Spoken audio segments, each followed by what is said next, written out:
नमस्कार जय शिवराय शेतकरी मित्रांनो. तर शेतकरी मित्रांनो, मी योगेश पबळे आणि आपण पाहतात योगेश पबळे 2.0 आपलं ऑफिशियल यूट्यूब चॅनल. तर शेतकरी मित्रांनो, जसं की आपण मागील एका व्हिडिओमध्ये जाणून घेतलं होतं की पीक विमा संदर्भातील महत्त्वपूर्ण असं अपडेट म्हणजेच कालच्या लेटेस्ट व्हिडिओमध्ये आपण ते जाणून घेतलं होतं.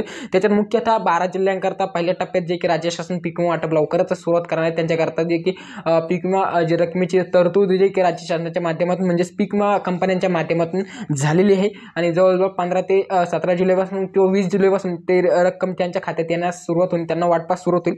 परंतु आता जे राहिलेले बाकीचे जिल्हे होते म्हणजेच की जवळजवळ 24 ते 28 जिल्ह्यांकरता किंवा 24 ते 28 जिल्ह्यांकरता तो पीक मंजूर केलेला म्हणजे खरीप 2023च्या हंगामामधील जे राहिलेले 75% उर्वरित रकमेपासून वंचित शेतकरी होते त्यांच्याकरता तो पीक विमा मंजूर करून देण्यात आले. तर आता शेतकरी मित्रांनो, त्यांना कधी भेटणार, त्यांचा जिल्हा आहे की नाही, आपण सविस्तर या व्हिडिओच्या माध्यमातून जाणून घेऊया. तत्पूर्वी तुम्हाला एक माहिती अपडेट सांगतो की त्याच्याकरता पण राज्य शासन जे की लवकरच हे उर्वरित म्हणजे की राहिलेल्या जिल्ह्यांकरता ती रक्कम वितरित करणार आहे, म्हणजेच की त्याची वितरित होणार आहे लवकरच. तर शेतकरी मित्रांनो, मला सांगू शकतो की जिल्हे कोणते कोणते आहे. तत्पूर्वी आपल्या चॅनलवर नवीन असेल तर चॅनल मात्र नक्की सबस्क्राईब करा, जेणेकरून पुढील असल्याच माहितीपूर्ण व्हिडिओ सर्वात आधी आपल्याला बघायला मिळेल. तर शेतकरी मित्रांनो, सर्वात प्रथम सांगू शकतो की नाशिक जिल्हा आहे. नाशिक जिल्ह्यातील जवळजवळ 3,50,000 शेतकरी पात्र आहे, म्हणजेच की 3.5 लाख राहिलेले उर्वरित 75% करता पात्र आहे. त्याच्यानंतर आहे जळगाव जिल्ह्यातील 16,000 शेतकरी पात्र आहे. त्यांच्याकरता 4.88 कोटी रुपयाच्या सिक्की त्यांच्याकरता रक्कम तरतूद करून देईल जळगाव जिल्ह्याकरता. त्याच्यानंतर अहमदनगर आहे. अहमदनगरमधील 2,31,000 शेतकरी आहे. त्याच्यानंतर आहे सोलापूरमधील 1,82,000 शेतकरी आहे. त्याच्यानंतर आहे मित्रांनो सातारा, सांगली.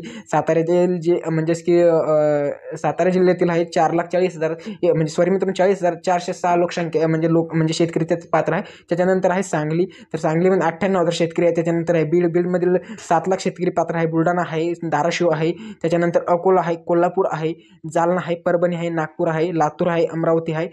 तर शेतकरी या सर्वच जिल्ह्यांकरता जे की म्हणजे कालचे आणि हे म्हणजेच की एकंदरीत 24 ते 26 जिल्ह्यांकरता जे की राज्य शासनाच्या माध्यमातून जवळ 1,700 कोटी रुपयाची रक्कम जे की त्याचे म्हणजेच की 1,700 कोटी रुपयाचा निधी त्यांच्याकरता वितरित करून देण्याचं तरतूद लवकरच शासनाच्या माध्यमातून होणार आहे किंवा ती झालेली आहे असंही म्हणलं की त्याला हरकत नाही. कारण की काही जिल्ह्यांकरता 15 तारखेपासून म्हणजेच की येणाऱ्या 15 जुलैपासून तर राहिलेले उर्वरित काही जिल्ह्यांकरता जवळपास 20 जुलैपासून ते 25 जुलैपर्यंत वाटप सुरुवात राहणार आहे. म्हणजेच की म्हणजे एकंदरीत विचार केला असता तर पीक विम्याचा आढावा पहिला आणि दुसरा टप्पा जे की 25 जुलै ते 30 जुलै म्हणजेच की जुलैच्या एंडिंग पर्यंत सर्व काही वाटून कंप्लीट होईल. तर शेतकरी मित्रांनो, हेच होतं पीक विमा संदर्भातील महत्त्वपूर्ण असं अपडेट. तर माहितीपूर्ण वाटली असेल तर लाईक नक्कीच करा आणि पुढील असलेच माहितीपूर्ण व्हिडिओ बघण्याकरता आपल्या चॅनल मात्र नक्कीच सबस्क्राईब करा. धन्यवाद शेतकरी मित्रांनो, मिळूया का नवीन.